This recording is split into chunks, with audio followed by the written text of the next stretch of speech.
Justin Cook.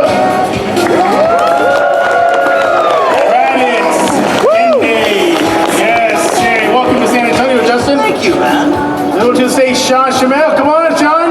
Hello, Sean Shemmel. Thank you. Yo. Welcome back to San Antonio, Sean. Thank you so much. Yes. Thank you. First been to San Antonio in 1985. Really? For all-state band. Oh. And then I did in 86 and 87 too, all 3 years. A lot of ties to San Antonio. Oh yeah, I've been here a long time, yeah. All right, last but not least, welcome to the stage, Johnny Yong Bosch. Bring him up. Johnny! Good monitor. Good monitor. Thank you. Good monitor. All right. Give it up, everybody. Thank you. Wow. How y'all dealing with the San Antonio heat? Oh, it's more the construction in my hotel that's bothering me. Yeah, well, They're drilling at 7 in the morning, so. I don't know if you were here at the other panel. Yeah. Somebody's one of the panel members from MHA from San Antonio. Yeah. How did I know they were from San Antonio? They said, oh yeah, San Antonio, construction and heat. Yeah, but this is inside the hotel. Oh, inside the Yeah, hotel. they're doing renovations at 7 in the morning, and I'm like, hey, this is a hotel. Fun time. Oh, I guess we're done. Thank you, everybody. So, anyway, so we're just lack of sleep, but we're good. Everybody's being so nice. That's awesome. Johnny, welcome back to San Antonio, man. Thank you very much. Coming a regular out here on the circuit here, right? Yeah. Well, my parents are in New Braunfels, so Really? Anytime there's a San Antonio thing, it's like, yeah, I'll go. There you go. Yeah, no problem. Justin, welcome. Hey, I'm glad to be here, man. First time in San Antonio or no? No. I've been here a few times. Been a few times? Yeah. Like the Riverwalk? Yes, I love it. Yeah? Absolutely fantastic. Yeah? Yes. No, y'all missed just by a few weeks Fiesta Week. I Yeah. love that. That's where I go. Well, that's not our fault. Oh, I wish y'all were here. I mean, you guys maybe should do it the week before. Oh, I don't know. You would definitely be pulling your hair out with the traffic and people. Think of this. It's Mardi Gras for 1 week in San Antonio. Well, I like to party, but I'm here to work and meet people, so I gotta rest. It's party central. Yeah, I mean, I like to party too, but... Yeah, all right. Well, Justin, I'll start off with you. By the way, Lubbock, Texas? Yes. Yeah, all right. You know, I noticed a theme here in the MHA panel. Almost everybody had ties to Texas.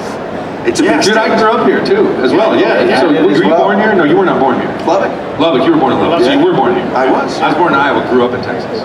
What part of Texas did you grow up in? I moved to Odessa in 1980, and then I lived in Dallas-Fort Worth from 85 till 2002. Okay. So I spent a lot of my 6th grade, junior high, high school, college.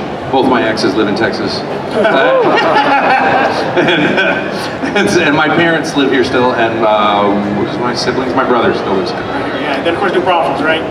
Well, no, that's where my parents are right now. But I grew up in Garland, Texas. Garland, Texas, right? And then I was in the Dallas area. That's where King of the Hills is. That's what I was gonna say, Arlen. You know, when I watch King of the Hill, to me it's reality television. It's like this is not fake. This is exactly what growing up in Texas is like, with the substitute teacher and the boys. The guy talks like this and working on the fence. Yeah. Boys not whacking off in my tool shed. I'm a huge Beavis and Butthead. I can tell, yeah. Like, well, are you glad they're bringing it back? I already know about this. They have 2 seasons out already. It's been out for several years, and a new movie. I've already seen all the episodes twice, and the movie several times. You're like an aficionado. Oh, I've been doing that voice, doing an impersonation of that voice since long before I was a voice actor. Awesome. Since the 90s, or like early 90s, actually. Well, Justin, I'll start off with you. You know, you play several iconic roles in the Dragon Ball universe, Dende, Raditz, all that stuff. Yeah, how's it been for you entering this world and seeing the fandom and the reaction? Being part of this is unbelievable. I think that's probably like if I was to try to put it down into one word, it's unbelievable. I believe it. Right? Sean, I've had a few moments where he'll look over at me and go, if it wasn't for Akira Toriyama, none of this is happening. And it's kind of amazing. I've never lose sight of that. So it's amazing to be part of something that's gone on for so long, and I mean, I feel lucky. That's the word. Yeah, I would say we're all extraordinarily lucky. Yeah, definitely.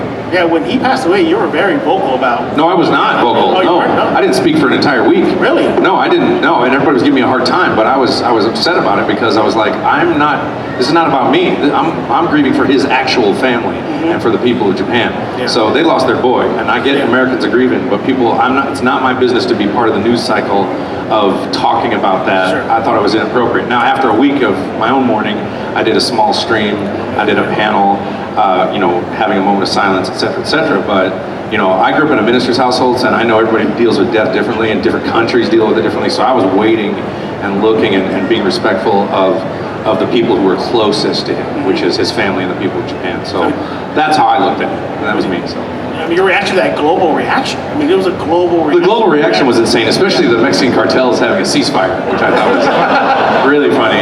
Is that true? Yeah, apparently I heard it from numerous sources. I hear from numerous, so it may be true. I suppose we could ask them. I always feel like, though, if I went to Mexico, though, and the cartels got a hold of me, they'd like throw me a party. And then they'd say, well, you gotta do your first honor killing. And I'm like, I don't really want to do that. And they're like, well, it's okay, you know, we'll let you go. But they would probably be really cool with me, I hope. You know, that I would not get in trouble. Crossing fingers. If I went to Mexico and the cartels grabbed me, and then I'd tell them, hey, I'm Goku. And they're like, oh, cool. All right. We're okay now. No, that's what I hope. That's my secret wish. or the worst case, it's not a secret. I mean, I don't want to. It's not secret anymore. The cartels are like, I'm taking notes. Capture Goku. He'll be friendly with us. No, that's not true. But anyway, I digress. What's the most challenging part for you bringing these characters to life? Is there anything challenging? I don't know. Aside from the flaps? No, those are Maybe the insane screaming. I don't know. right. Yeah, no, I don't know. I'm happy to scream for anything. So if you keep listening, I'll keep screaming. That's how that works. Yeah. You know, that's how I did my entire voice acting career. If they keep hiring me, I'll keep being a voice actor. That's pretty much how I do it. What about you, Johnny? How's it been for you entering this DBZ universe? Well, it's cool. It's interesting. I mean, I if I'm being honest, I do feel like the stepchild, you know, and it's like I'm entering in this really big thing. But everyone's been extremely welcoming. But it's my internal feeling of like, man, I always feel like I gotta prove something here, you know. You do, and it's all you do. and it's all for me. Also, it's just all been game. So yeah, we wanted the show, yeah. And it's just screaming. Well, the reason I put my hand on your shoulder is because Justin told me that the first day you did Broly, when you got on the elevator with Justin, and you were like, oh man, is it that much screaming all the time? Is it hurt? You just finished your session, and Justin goes, Johnny called me, and I'm like, yeah, what'd he say? He was just like, and I told him, I said, well, tell him to get used to it. Yeah, in the games, it's like variations of the character, and just screaming. Was that probably one of the most difficult things you had to go? Because you've done tons of voice acting before, but then go for a character that just screams and yell. Yeah, I mean, well, it's like I'm used to screaming in other things, but this is like the most screaming, and it's and you've got to somehow also add like whatever feeling is supposed to be behind that too, you know. It's specific. It's not just yelling. Exactly. It's not just just yelling and you get it and go, but it's like no, it's got to be a certain way, certain things, and certain length. Yeah. You know. I think Broly's kind of like a Pokemon sometimes in that he doesn't say much. He almost says his name. No, Broly is a Pokemon. Because he doesn't say much and he just screams a lot, right? But there's reason behind Broly's pain and we find his backstory in the movie. It's super, it's different, yeah. So and they told us they were retconning that. Yeah. They told us that again. Yeah. Going back to Broly though, when you took on the role, you accepted it, and you look back, you're like, wait a minute. What about the original version? You know, the one that they had before, this newer version of Broly. Did you ever lean on that? Did you look back at that one? In the original? Yeah, the original. Z? Yeah, Z, yeah. Well, I have to because of the games. But for the new one, though, moving forward. No, wait, I think you misunderstand. They specifically pulled us aside in a meeting and said, that's gone. We are retconning it. This is the story going forward. Right. So we're not going to lean into that. Yeah, the character's different. Totally different. Completely rewritten. Yeah.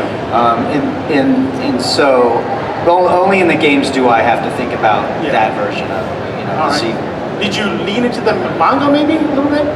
No, actually I leaned into the fans. Oh, really? I was like, what are you, I talk to them all the time. Yeah. Like, and where they wanted beforehand, But I also was listening to everything. And I was listening to these guys and doing, because I didn't know the show, like I knew it as far, just the name, right? But I didn't know the show and what it was about. And it was super confusing to get into it and then be like, oh, wait, why is his hair changing? What's happening here? And trying to figure it out. Are they just hulking out? Or, But every character's got like a different thing. So it's it took a while for me to understand it. It took a few directors to kind of like talk me through, like story. You know, I mean, I watched it once. Like I knew it was popular a long time ago. I came home and it was on. And I was like, oh sweet, this is that Dragon Ball that I saw. Like I went to Mexico to do some house building thing, and they were wearing shirts, and so I knew it was popular. And I started watching it. One episode, and it was Goku fighting some pink dude. And then I was like, wow. And then it was a battle. You know, one episode, it's a whole battle. And then I was like, oh, cool. Check it out the next day. Same thing, same battle. Kept going. It was like a whole week. It was the same battle. It was just like more of it. And then I was like, dude, it's just a lot of fighting. And then something happened, you know, and I didn't continue watching. And then it's like 2 years later, I turned it in, and I'm like, wait, it's the same guy's fighting. This guy's blue now. And I was like, what the heck's going on? And they've been fighting like for 2 years. Show. It's a show. Yeah. You hear that? The same reaction we had when we started the show. The exact same reaction. That's why I'm laughing so hard. Like, it's exactly what I thought when I started the show. You heard that joke they make about that those games, those fights? They call it drag on ball. See, we just drag it on. Mr. OG here, Sean. What's up, buddy? Hi, I'm tired, but I'm here. I'm happy. Everyone's been great. That's good. Well, again, welcome back to San Antonio. Also, thank you. I mean, Goku. I mean, how does from day one till now? If you have to look back and tell your younger self, hey, one day you're going to be voice acting this character, and he's going to be super globally phenomenon here. How do you think your younger self will react? Sorry, I'm processing that. I don't.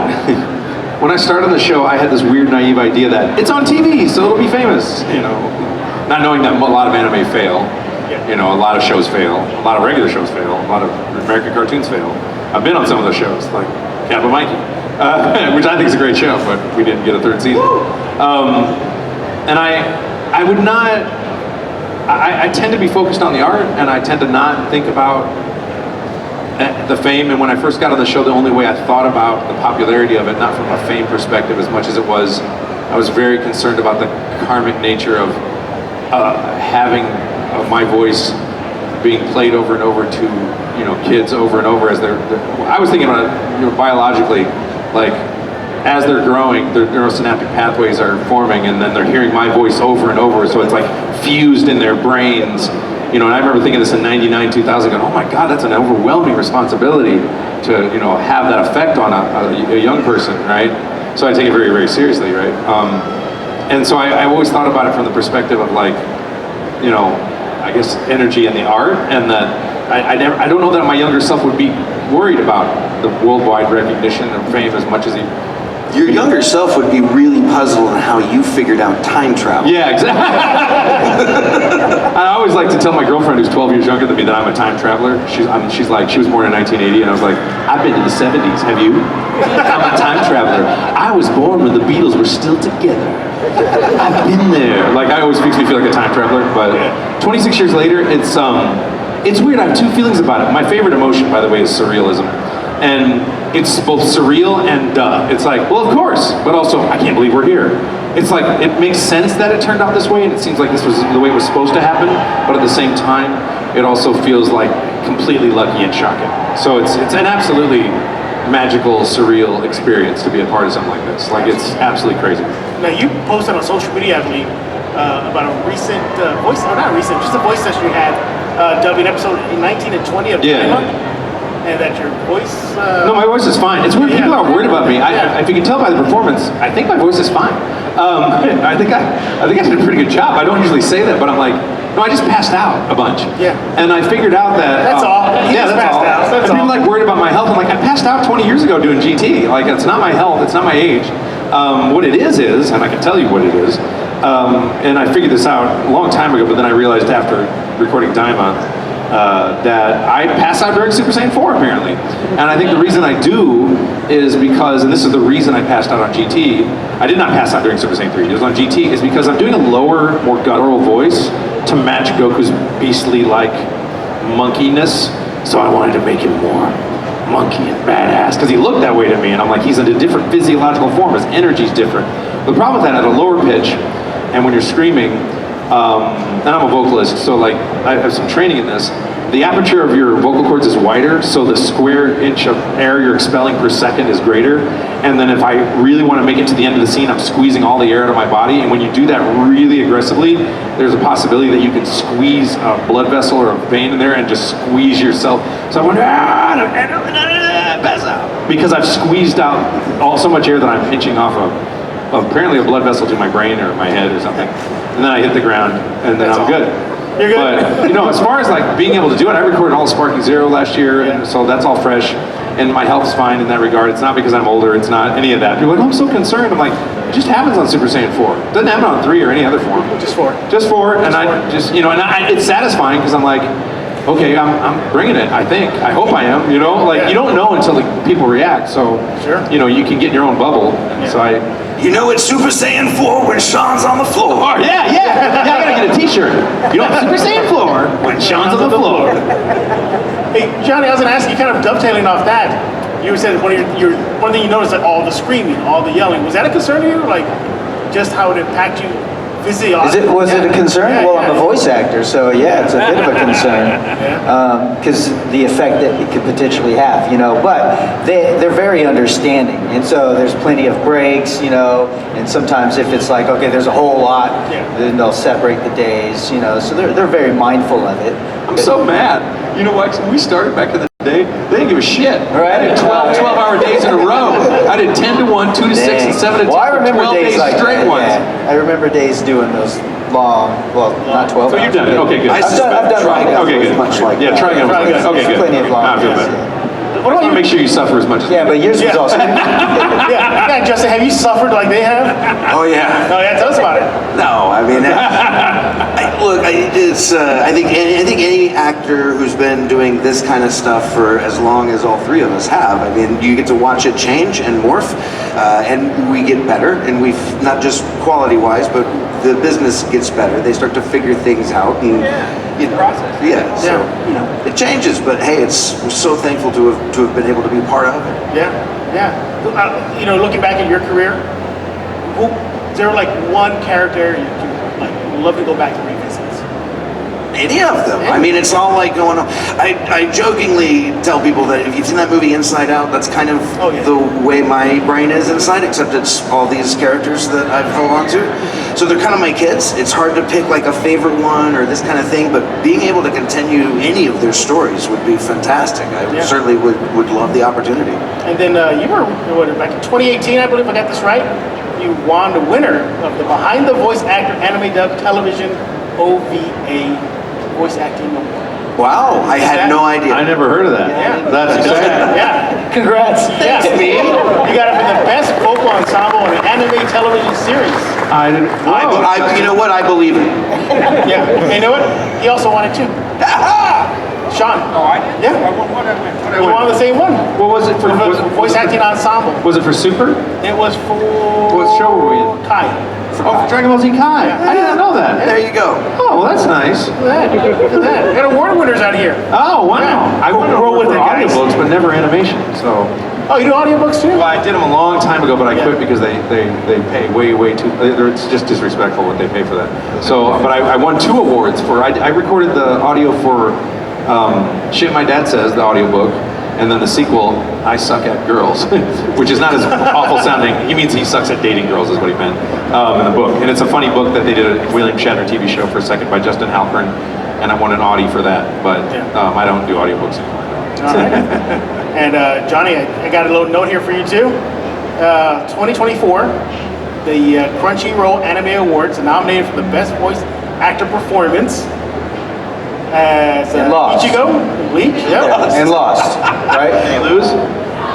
I didn't He win. was nominated. I only Yes, nominated. lost. No, I'm kidding. No. Thanks for bringing that up, man. But wait, no, hey, but still, you guys getting recognized for your talent there? I mean, what does that mean Well, that's for nice. you? Yeah. Well, you know, I heard that Dragon Ball Daima's been nominated for a Nickelodeon Kids' Choice Award. Oh. So I heard that the other day. That's pretty exciting. That's very exciting. Because anime has not been nominated since 2000, year 2000, it was Pokemon. So in the last 26 years, there hasn't been another one. So that's pretty exciting. That's really good. Yeah. Well, what was it like entering the Daima world? What was that like? Well, there's a lot of, I mean, for me, I don't know if I can comment. And what you can. Well, I mean, you have to, process why is this like GT. And there's one thing I've always said when people groan, and that is, I think Akira Toriyama is a genius at many things. One of which is taking an old idea and making it fresh. And so, like, he did it with, when Resurrection F was announced, I groaned. I was like, oh, are we done with Frieza? But it was awesome. And then we brought back Cell for Superhero, and it was awesome. And so I'm like, wow, this guy's really good. And I can tell you as an artist and a creator myself, it is hard to take an old idea and make fresh. It's much easier to just come up with your own extra stuff, right? So doing a new take or a spin or make something fresh is so entering Daima was weird because I was trying to, really just understand why they're being shrunk, what the purpose of this story was, why aren't we doing Super, what is going on, and then I finally understood it after they elucidated their plan. And then once I can say this having sat down and watched it, and I analyze art from like a number of different layers because I will do it like from my own perspective as an actor, but then I'll look at it broadly, as a producer or whatnot. And I think Daima is going to be a slow burn, and I think it's going to get bigger and bigger and bigger because I think everyone was expecting Super, wanted Super, and didn't want to chill out with a bowl of cereal and have their kids shrunk, right? Yeah. But when you sit down and eat that sandwich, it's really good. Because every time the opening theme plays and I'm watching Daima, because I was watching it, A, because I'm on the show, and B, I wanted to watch it, and so I'm getting ready to do my part, and I'm just like, this really evokes that really wonderful Saturday morning, either you're by yourself or with your siblings, or maybe with your parents or whatever, that time when you're a kid by yourself and you're having your cereal and you're excited about the show, it just sets you down on a nice little adventure. It reminded me, believe it or not, in terms of its coziness, now this is a giant leap in logic, it reminded me of how The Mandalorian made me feel relative to the rest of Star Wars as this kind of cozy sandwich of a nostalgic, awesome story that has Goku being, going to the kid mode again, and then you have this glorious return, and then, he throws you Super Saiyan 4 as canon, which was shocking to me as well, and they updated the designs a bit. And then Vegeta goes Super Saiyan 3, and if you hadn't watched it, I'm doing spoilers because you should have watched it by now, and I don't care anymore. Yeah. So I'm done. I'm like, well, hey, the Japanese ones went up here for a while, so I'm like, you've had time, and the other 18 have been coming once a week. So Vegeta goes Super Saiyan 3, too bad. But I won't tell you the joke that's told in the show to save that. But so yeah, I think about it that way. So what was it like to enter it? Was it that process? And then when I came down to work, and by the way, I've been meaning to do this whole panel.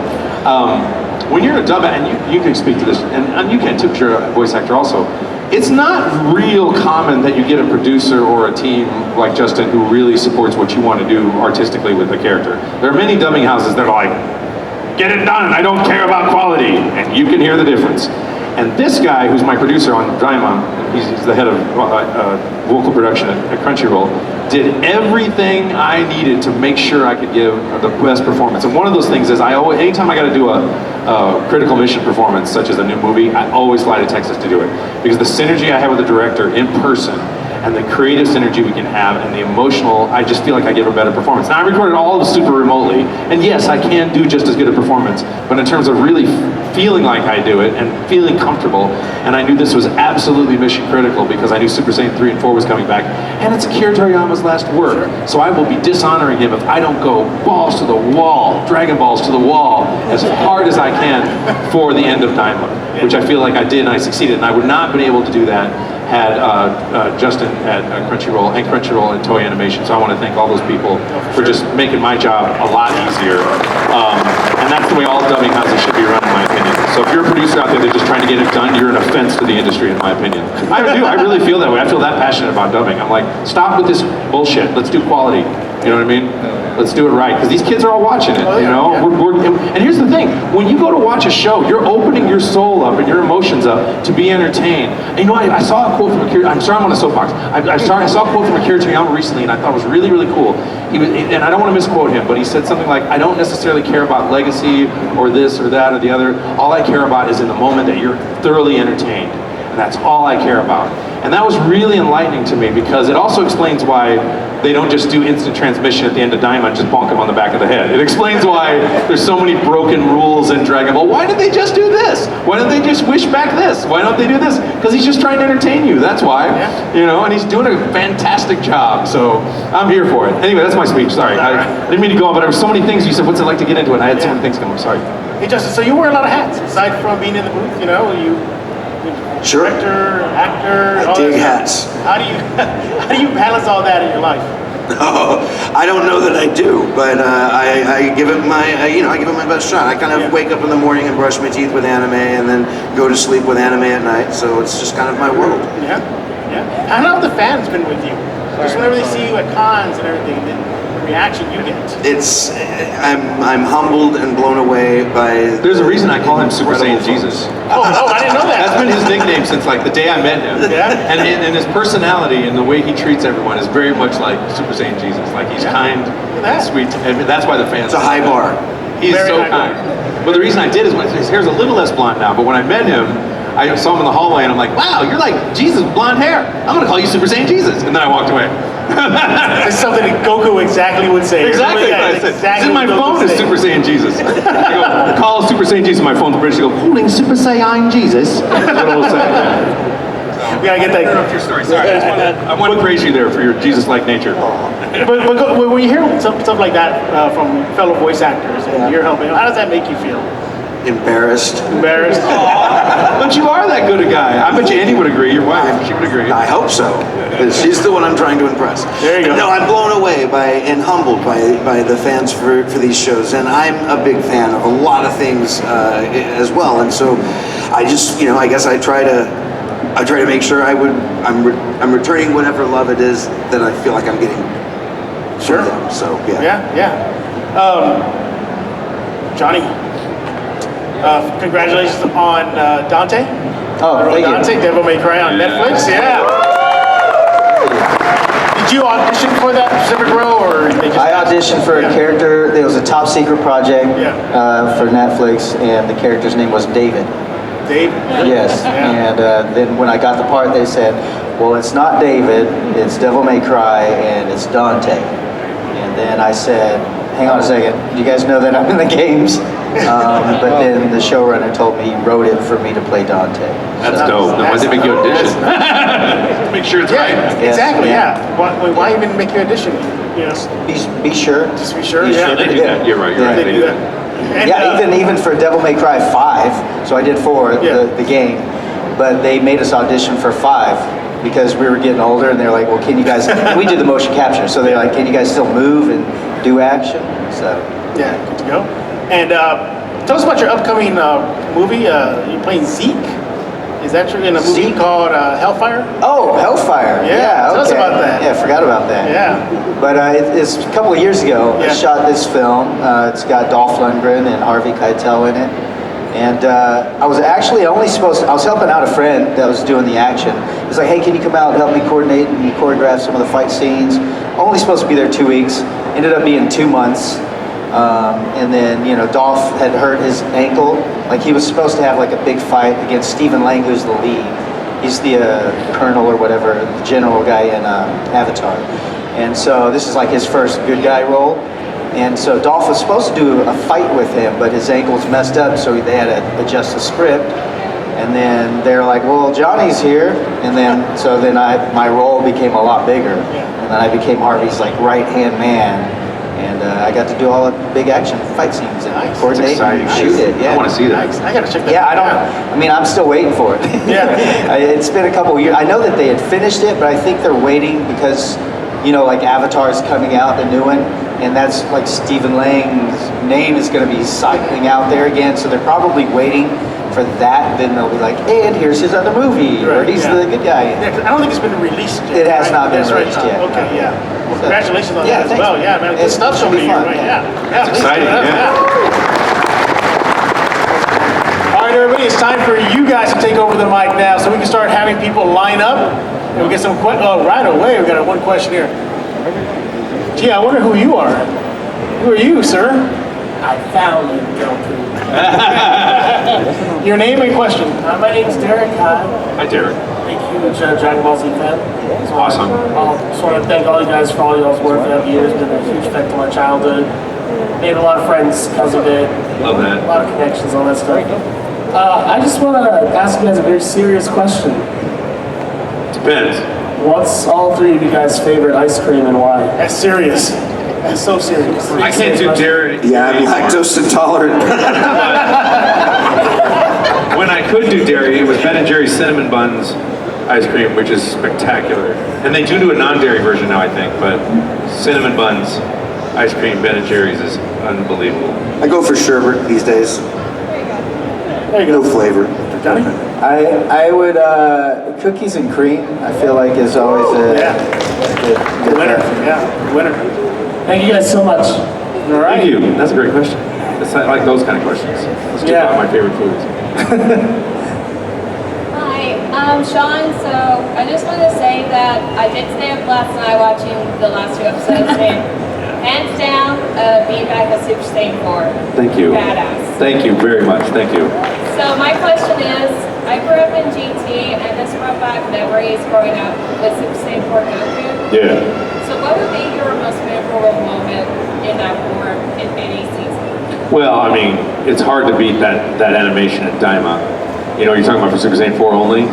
Yes. Okay, yeah. I mean, I don't remember working on GT as much because I did it 20 years ago, but I have some memory of it, and you know, it's kind of not a fair comparison, you know, because Daima is so brilliantly animated with modern techniques and, you know, modern production values. So, you know, and I like the character design update. They kind of updated the design a bit. I was not really into Super Saiyan 4 like many fans were until Daima. So now I'm kind of into it, and I'm like, oh, okay. I tend to be married to base form Goku. That's where I like to live. When his hair is black, I'm happy, generally, you know. Because I also know I'm not screaming usually. But it's mainly his energy and his sense of humor and his Goku silliness that I like. Like, I like the end of Daima, even, well, look, I like the epic fight scene, but the end where they're just, you know, no, we just want to go home, you know, like, let's just get out of here. You know, I like Goku when he's just all clueless and wants to be done, you know. So I'm gonna have to say, in the long roundabout way, unfairly, that, you know, Super Saiyan 4 and Daima is king. Absolutely. It's probably my favorite thing right now. I agree, and the joke you mentioned earlier, I won't mention it. Yes, hands-on. I mean, I don't want to spoil it if anyone has. Oh, the Bulma Vegeta joke? That joke. Oh, One of those, and the one at the end where Goku and Vegeta were discussing the form. the new form, yeah. I won't spoil that, I guess. Yeah, but that was new fun. That was really sweet. Yeah, that was a fun moment. Yeah. All right, thanks, Sean. Thank you. Speaking of Daima, what did you think of that ending where in the gift shop? Oh, I love that. Yeah, I thought that was awesome. You know what, I was chuckling because the lady who plays the store shop owner, she does a line delivery on, I can't remember what it was, but it was on, she's just talking to you about how I can do these things. No, and I'm like, that is such the Texas old ladies I grew up with, and that Ryan Reed is so perfect. Believe it or not, my favorite character on the show right now is the one that talks like this the whole time. The wholesome weirdo character. The one that, you know, and then the guy's like, do you want a cabinet position? He's like, I do, and he completely ignores him. I love that voice and that character. That might be I tend to like the tiny, funny characters on the show. Like, I like Bubbles and Gregory, you know, on Dragon Ball. Yeah. But Daima, that might be my favorite voice in the show, actually. I'm still analyzing it, but so far, every time I hear it, I chuckle. I just love that store shop twist. Oh yeah, I totally thought that love was, the store shop twist. Perfect. Especially with Bulma and the beautifying bugs and stuff. Yeah, that was awesome. I'll have to watch it to find out. Exactly. Yes, sir. So my question is for all of you, what's your favorite line of the Dragon Ball series? Favorite line? Dragon Ball Z. Justin, you want to take this one? I feel like that's asking somebody, like, what's your favorite page in a book, right? It's like the whole thing is kind of what gives you the, you know, the thing. But I mean, as far as like maybe storylines, the Android storyline for me, I thought that was fantastic. But that was also kind of my introduction to Dragon Ball Z. So I'd say that storyline of Trunks' future time travel, that whole bit, was probably my favorite storyline. Yeah. John? Well, I mean, I do like the super backstory for Broly. There's more better meaning, and I don't know. I understand the character more. Whereas in Z, even though it's a really cool character, I don't totally get he was crying in a crib next to him and I hate him. You know, so that one is like, it's just like you just have to accept that for what it is. But I definitely like what they did with Super. Sure. Sean? What was the question? Oh, Favorite lines or moments? I realized that when people ask me my favorite anything, I tend to start cataloging thousands of things. I go, right, and it's hard for me to I get a little neurological overload. My favorite randomizer. My favorite. Was the question my favorite scene? My favorite moment? I'm sorry, buddy. I'm sorry. Well, his favorite line was this Line. question. Oh God, I have no idea. But you can if it rotates. You know, it could be I forgot my tractor. It could be. And now to go further beyond, which is also in Daima. and it could be. I don't know. I Willingly Destroy My World was an epic moment for me also, because I didn't realize that was going to go viral. And I also did not know I was going to keep screaming after I said that. I just went for it. So that would be another choice. But if you ask me next week, it'll be a different line. I'm sorry. I'm so sorry. All right, thank you, sir. Oh my God, I'm so bad at this. Next question. Hi guys, so I had a question on every role that you guys have done. What's one thing that one character that you guys have done that has taught you as like an individual? Like learn lessons Like from the character? Yeah, like a lesson learned. Like something that you take to your everyday life. I'd say I've probably grown and learned from every single one of the characters, right? But to be fair, once as an actor, I think once you've dived into a role, you're looking to learn, right? You're looking to benefit or to so that you're giving all to the character, and everything the character has to offer is coming off the screen, right? So so I think I've probably learned a little bit of something from each one of the characters I've played, for sure.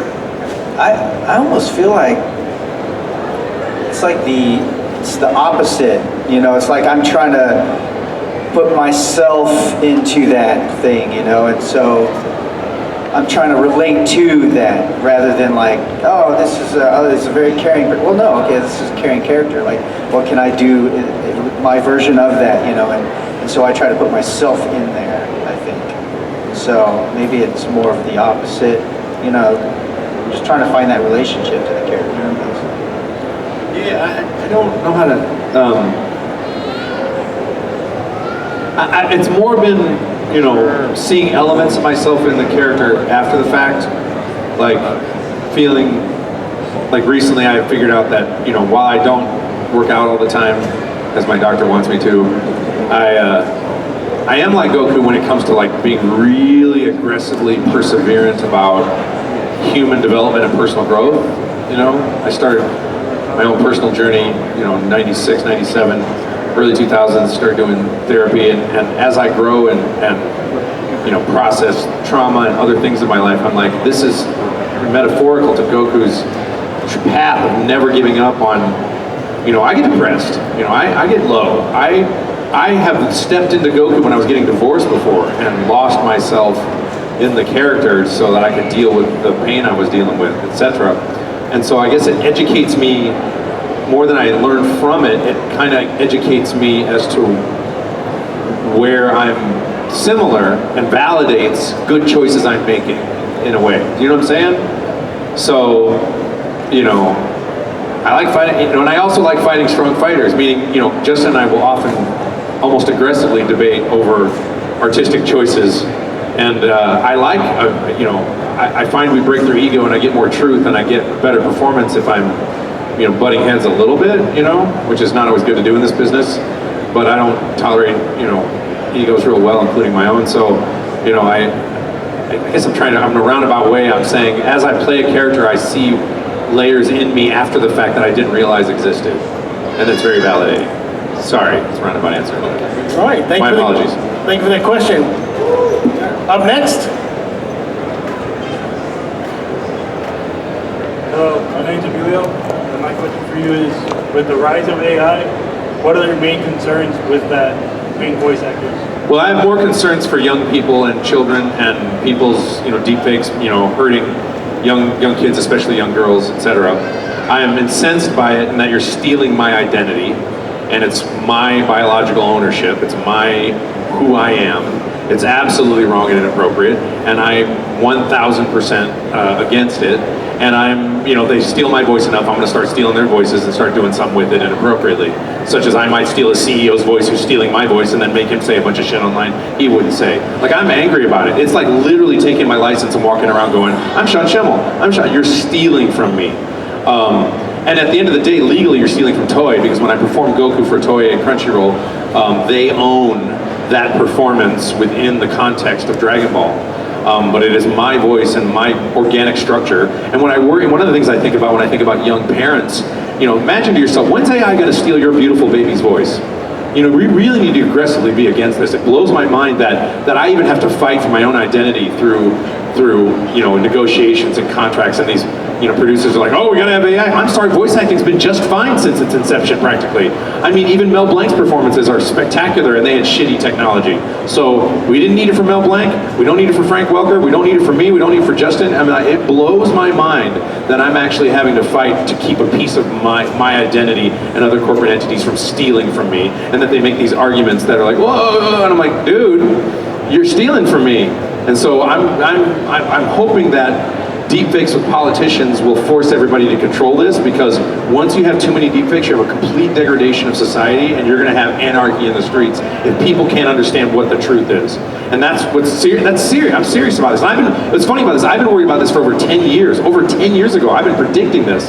And I tried to call my lawyer and say, I want to patent my voice as a unique organic structure that vibrations that come out of it cannot be duplicated. He said, you can't do that. I've been worried about this for such a long time, because I follow computers, I follow the trends, and I've been so worried about it. And and when people say, hey, is it okay if I steal? I'm like, why are you even asking me? Is it okay if I have your face for the afternoon?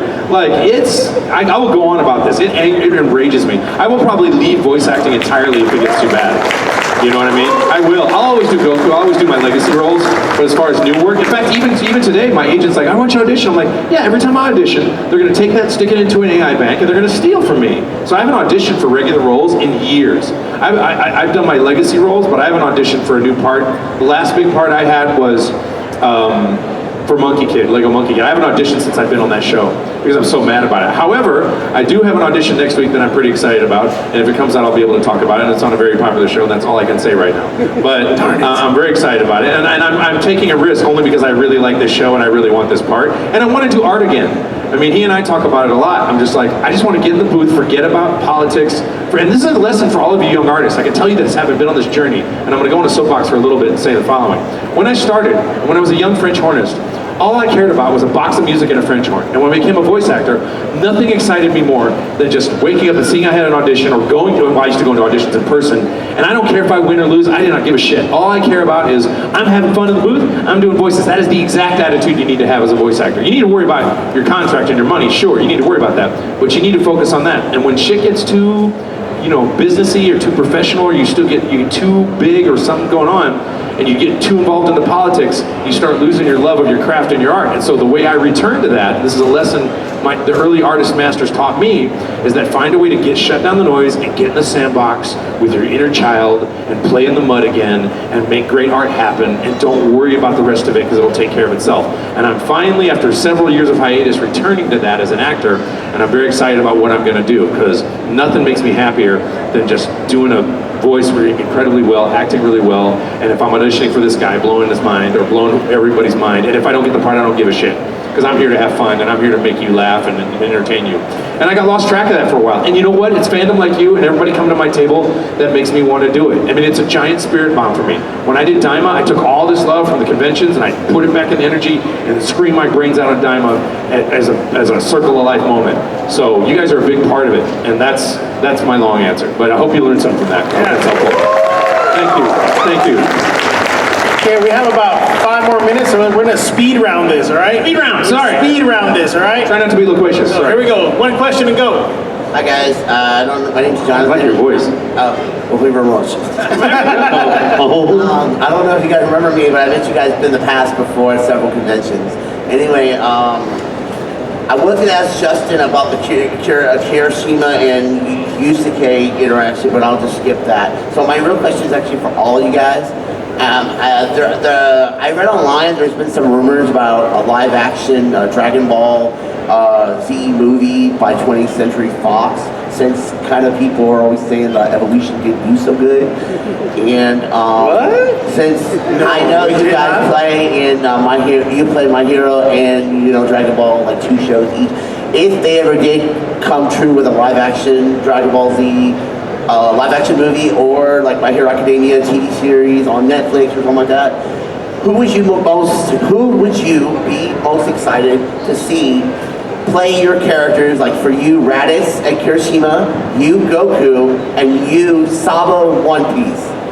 I'm absolutely not answering that question because it's like, who would you like to have your job? Even though I'm not right for the live action, I'm way too married to Goku to even consider that, and it would be something that I could answer after they did it, you know? And I'm not opposed to it. I'm just saying I can't answer. I can't think, who do I want playing the role I've been doing for 20? I can't even think on that level yet, so I can't answer that question. I'm sorry. It's a tough one to try to answer. You just answered the question and left. We're still answering your question. You can stay.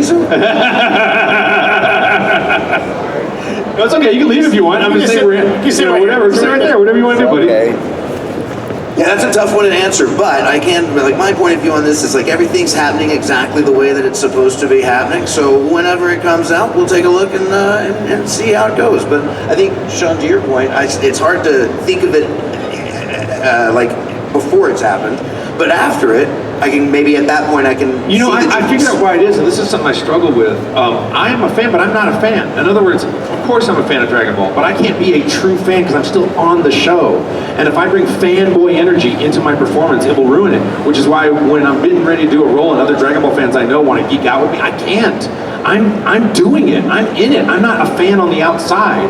And so that question is for a fan on the outside who is, you know, shipping, so to speak, who I think would be awesome. I'm not that guy yet. I've still got the role. But in the future I could. You know, once I'm done, when I'm retired, then I'd psychologically be divorced from it and that'd be different. What about you, Jen? Ryan Gosling. There you go. You can do it. I can't. Yeah, I'm glad you can do that. Next question. I didn't know you were coming. I guess What are some new techniques and technology that you guys would have wished was around when you were first voice acting? And what are some like old techniques and technology do you think that some newer voice actors should try at least once? Well, I'm more concerned about the new voice actors doing the following, and I'm hearing about young new voice actors not bringing anything to the table, and I'm not going to go into any specifics, but I heard an anecdote recently, and it bothered me because there's this new talent that's like, whatever the director wants, and that is not how you act. You're supposed to bring it and work with the director, and you're supposed to bring creative ideas, and so I'm a little worried about the work ethos of the new generation not being creative in the booth, and not trying to bring what Johnny's talking about, injecting himself into it, etc., not trying to do that, because they think they'll be more employable, but I've heard other directors lament to me that they're not. And so that bothers me. One other piece of technology I wish we had when we started would be QuickTime Video, which when I was working at NYV Post with Michael Cinder Nichols, we were one of the first studios to use QuickTime because we were using videotape, and there were $25,000 digibetas that had to rewind, so it would take forever to do a take. So it's like rewind, then beep. So every take took forever. With QuickTime and digital video, we could do it extraordinarily fast. So that was a digital recording. And one of the reasons, by the way, we've had an explosion in dubs in the last 26 years is precisely because of digital recording like Pro Tools. Because recording everything analog to dub with tape is really, really hard. And when we started, we were doing a hybrid of analog videotape and digital audio recording. So those would be a longer answer there. But I just wish new voice actors would be actors instead of line readers is what I'm worried about. Anyway, go ahead. Do you have anything? Okay, sorry. Guessing? Nope, no, you're good. All right. Thank you. Next question. Hi guys. In Dragon Ball, just the entire story, I love the moments of mentorship that kind of happened throughout the story. And, love that. One thing that I always thought about was how we don't really get to see Raditz for too long. So I wanted to know if Raditz had the chance to be a big brother to Kakarot, what advice would he give to him? And then how do you guys don't ever miss leg day. I don't know. I don't think that Raditz was a very good brother. That's hilarious. Don't ever miss leg day. That is hilarious. That's the best line. Hello. Hi, my name's Eliza. Hello. If Yusuke, Goku, and Bash were all in a room, do you think that they would get along with each other? I mean, Goku gets along with everybody pretty much, unless they, Bash is the same way. Yeah. Yeah, Yusuke's kind of a jerk, so he would be we don't know where this is going to go. Say we got a wild one. Cool cosplay. Nice outfit you have there. Like the gi, man. So this is for everybody. What is your favorite villain in Dragon Ball Z? I like Cell. You know what's funny is I always pick the weird stuff like Dr. Giro because I'm like, because he created those androids, and that was interesting. Yeah, it was an interesting character for me. Yeah. Kakarot. It's all perspective. It's all perspective. Why do you think Kakarot's the villain? Broly's villain. I know, but he's supposed to be seen as the hero. Yeah, but it's not Broly's side. What Broly's seen? To Broly, Broly thinks he's the Broly. Just hate him. Just hate him. All right. Yes, sir. Hello guys, my question is for Sean. Out of all the DBZ movies, which has been your favorite to work on? Battle of Gods, because I got to do the entire Goku Kinkai scene, which was very difficult to do, and I got to rewrite part of the Kinkai lines, Goku lines actually, because I thought they were a little out of character. The writers are great, but I don't think Goku would have known these and thous, which were in the original script. I don't think he would know anything about Middle English or Old English. So I just made up some gibberish bullshit that Goku would just spew, out of his mouth, Yeah. All right, we got time for about 2 more questions. It's not a question. It's just I want to thank y'all for like literally voicing the heroes of my childhood, and Thank you. It's gotten me through a lot of tough times. So thank y'all very much. Thank you. Thank you. Thank you. Thank you. Last question, sir.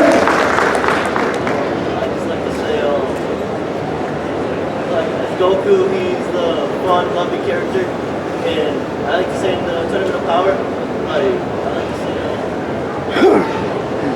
what was your reaction when you had to say that what motivates him is not love, it's fear? What do you guys say about that?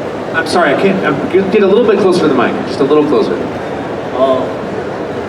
Goku's a fun, loving character, and I like to say, what was your reaction when he had to say that what drives is not love, but it's fury? What do you guys say about that? What?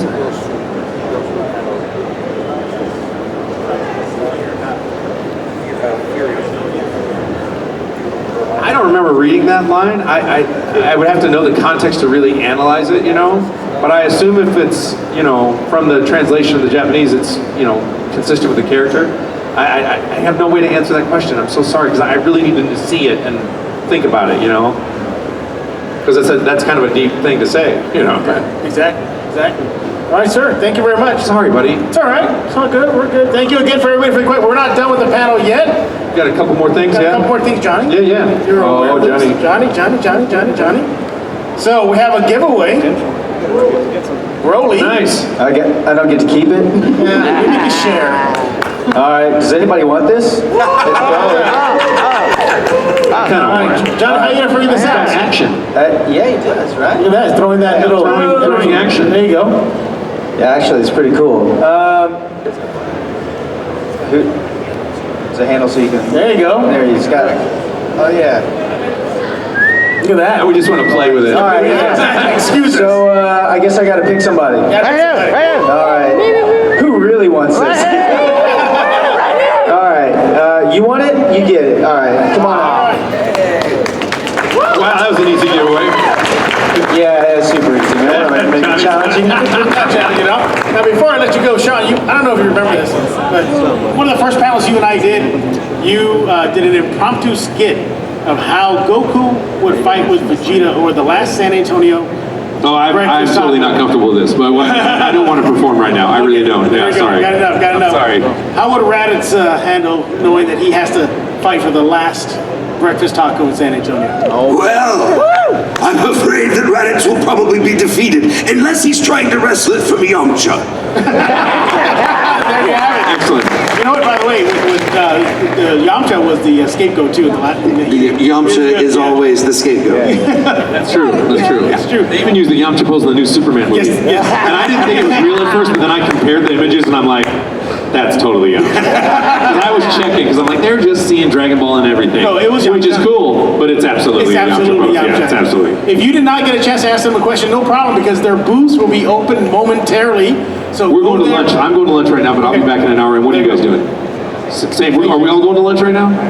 Okay, we're going to lunch right now, but we'll be back in an hour. Yeah. All right, cool, perfect. Well, then start lining up. Wait for them, and get your questions in, and just chatting with the cast of Dragon Ball Z. So one more time, give it up for the cast of Dragon Ball Z. Thank you guys. Thanks for coming. I hope you enjoyed Dragon Ball Daima. Thank you so much.